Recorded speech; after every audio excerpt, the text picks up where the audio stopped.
நான் பேக் சைடில் இவ்வளோ முடி வந்து ஒரு கை 4 ஃபிங்கர்ஸ் க்ளோஸ் ஆகிற மாதிரி முடியை வந்து செப்ரேட் வச்சுக்கிட்டேன். அதுக்கு கீழே நம்ம வந்து பிரைட் போட்டுக்க போகிறோம். ஸ்டெப் பை ஸ்டெப் சைடில் இருந்து கொஞ்சம் கொஞ்சமாக எடுத்து அதை டைட்டாக ரப்பர் பேண்டால்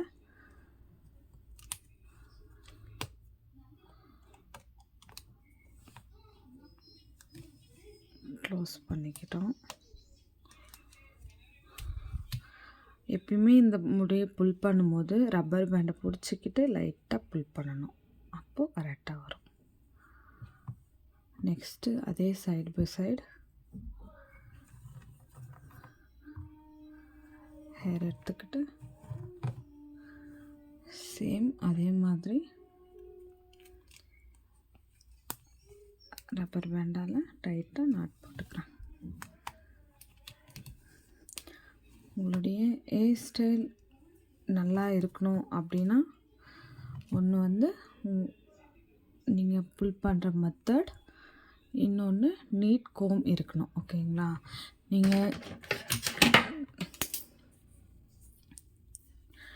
நாட்டாக இருக்கிற மாதிரி அவங்களுடைய ஹேரை வந்து வச்சுக்கிட்டிங்கன்னா உங்களுடைய ஸ்டைல் வந்து நல்லா இருக்காது. ஒன்ஸ் ரப்பர் பேண்டை டைட்டாக பிடிச்சிக்கிட்டு புல் பண்ணுறோம். நெக்ஸ்ட்டு சேம் ஸ்டெப் தான். ஒன் பை ஒன் சைட்லேருந்து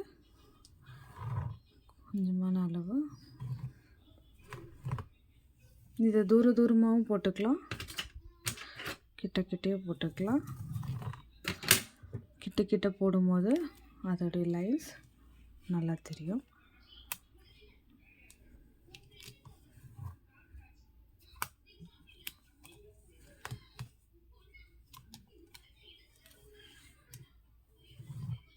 ஒன்ஸ் ரப்பர் பேண்டை டைட் பண்ணி லைட்டாக அப்படி புல் பண்ண.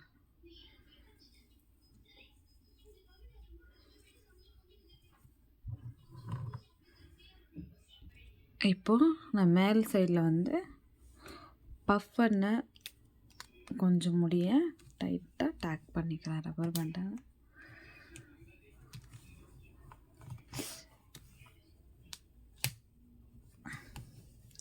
அங்கேருந்து ஒரு 3 சென்டிமீட்டர் அளவுக்கு இன்னொரு ரப்பர் பேண்டால் டேக் பண்ணிக்கிறேன்.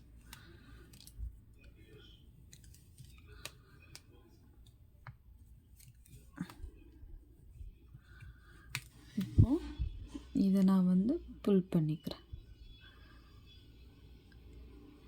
Just 4 fingers. Next same comb பண்ணி 3 சென்டிமீட்டர் விட்டுட்டு நெக்ஸ்ட்டு ஒரு ரப்பர் பேண்டால் டேக் பண்ணிக்கிறேன்.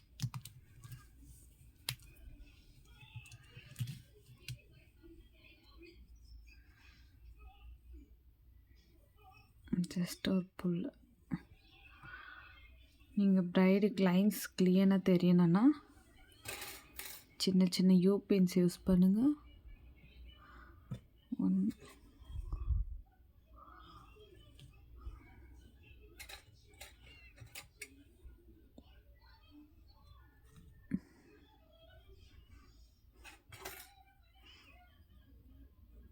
இப்போ 4 ஃபீட் நான் வந்து செட் பண்ணியிருக்கேன். இதெல்லாம் லைட்டாக ஹோல்டிங் ஸ்ப்ரே யூஸ் பண்ணியிருக்கேன். இந்த ஹோல்டிங் ஸ்ப்ரே வந்து நான் யூஸ் பண்ணியிருக்கேன்.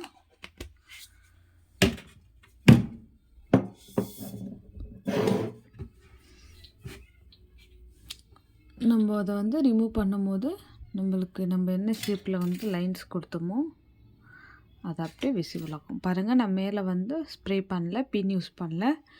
இதில் வந்து ஸ்ப்ரே யூஸ் பண்ணியிருக்கேன், பின்ஸ் யூஸ் பண்ணியிருக்கேன். இது வந்து ஸ்டிஃபாக நிற்கும். நெக்ஸ்ட்டு சேம் அதே ஸ்டெப்பை நான் ஃபாலோ பண்ணிக்கிறேன்.